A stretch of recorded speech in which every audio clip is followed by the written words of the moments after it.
Hi, this is Ron Polenic of Brutal Iron Gym. I want to say thank you to Jaden who reached out and asked about programming. He asked specifically about back training, but he had a broader question which I thought was an excellent question. He's a trainer at a busy commercial gym and he wants to create consistent workouts, but he can't always choose the same exercises. We talked about conceptual programming compared to scriptive programming. Often people will follow scriptive programming, which says do exercise A, then exercise B, then exercise C. But that can be very challenging in busy commercial gyms because the equipment you want might not always be available.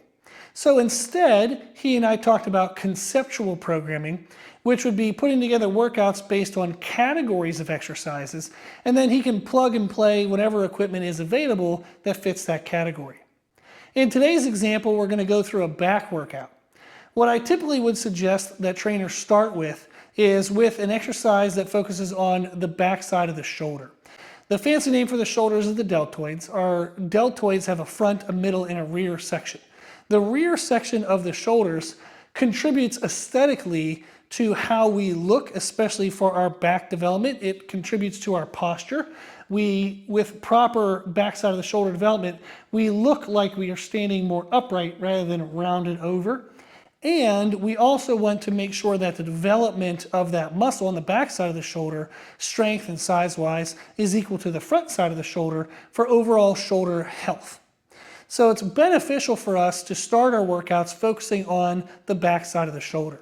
You can put in any exercise that fits that category. Then we would move into either a pull-up or pull-down, so a vertical back movement, or a row, which would be a horizontal back movement. You would typically want to focus on which of those two that correlates to your biggest weakness. So if you feel like the middle of your back is the most underdeveloped, you would start with a row. If you feel like your lats are more underdeveloped, you would start with a pull-up or pull-down. You want to start with one of those two and then go into the other one. So if you start with a row, you would then go up to a pull down or pull up on the next exercise. If you start with a pull down or pull up, you would then go to a row. So those are going to be our first three exercises. Something for the rear delts, and then either a row or pull down, and then do the other one that you didn't do yet. And then for the fourth exercise, if you have time, you would then repeat which of those two movements that related to your weakness. So again, if the lats were a weakness, you would do a second variation of a pull up or pull down. If the mid back was the weakness, you would do a second variation of a row. By putting together the exercises in this order, it allows us to address all the muscles of the back, and you can personalize it to each client that you're working with. So Jaden, thank you very much for that question. I thought it was super fun to share. Hopefully it helped others with a similar question as well.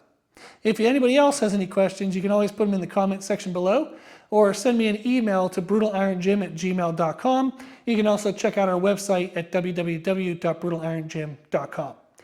On the website and on popular podcast platforms, you'll also see that we do have a podcast. Right now we put out 3 episodes a week. There are over 2,000 episodes, so there's a ton of information.